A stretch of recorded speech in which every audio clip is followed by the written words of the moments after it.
had to add it to my blueprint. I knew it was possible, y'all.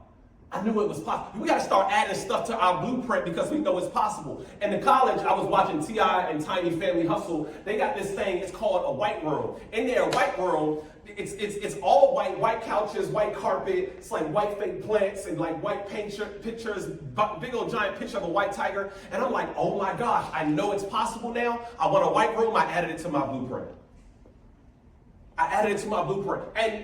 And almost 2 years ago, y'all, I got my playroom and I got my white room.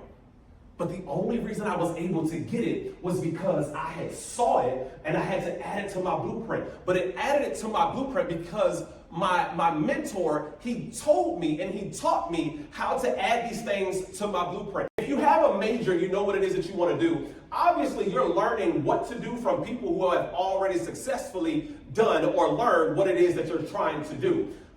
Eric Thomas is one of my greatest mentors. He is one of my greatest mentors. And I've never met him in person, but he mentors me every single day because I listen to his speeches, figured out a way to do it. I did it.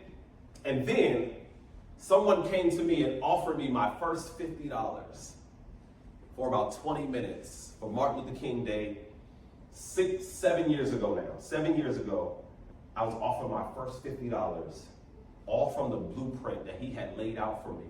What I'm saying is that somebody knows how to do successfully exactly what it is that you're trying to do. And I had to learn that through my experience in life, through college, my undergraduate, as well as through my graduate degree program. I got a blueprint and I started to rebuild my life. And then once you get your blueprint for the house that you desire to live in, for the life that you desire to live, the first thing that you do as you're constructing yourself is you got to lay the foundation.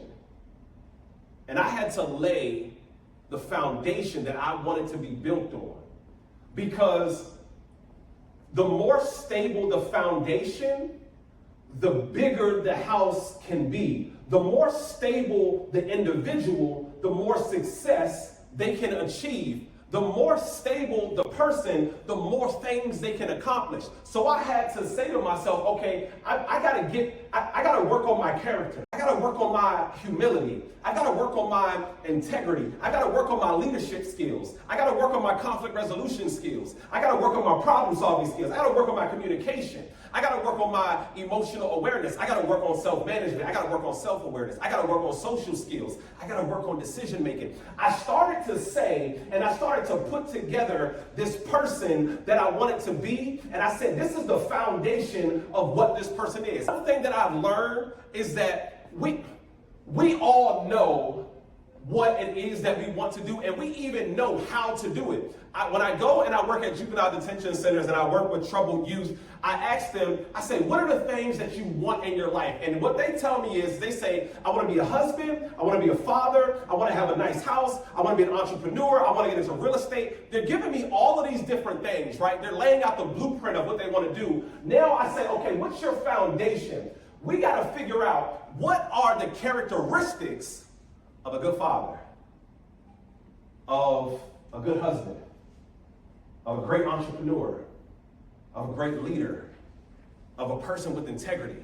What are the characteristics? And they start to lay this foundation, and I say, okay, where are you at in these skills, and how do you need to develop? Lay the foundation.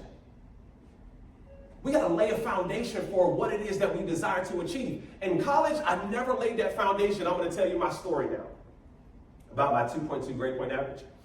Yeah, I'm going to tell you that one. Like I said, I did anything just to get by, right? And I met this girl in college. She was my college sweetheart. The moment that I walked on campus, I met her and I was like, I love you.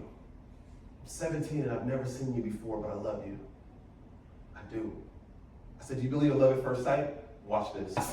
I knew it. So I learned that not only was she beautiful, she was very smart too. She was on this scholarship program called Bonner Scholars.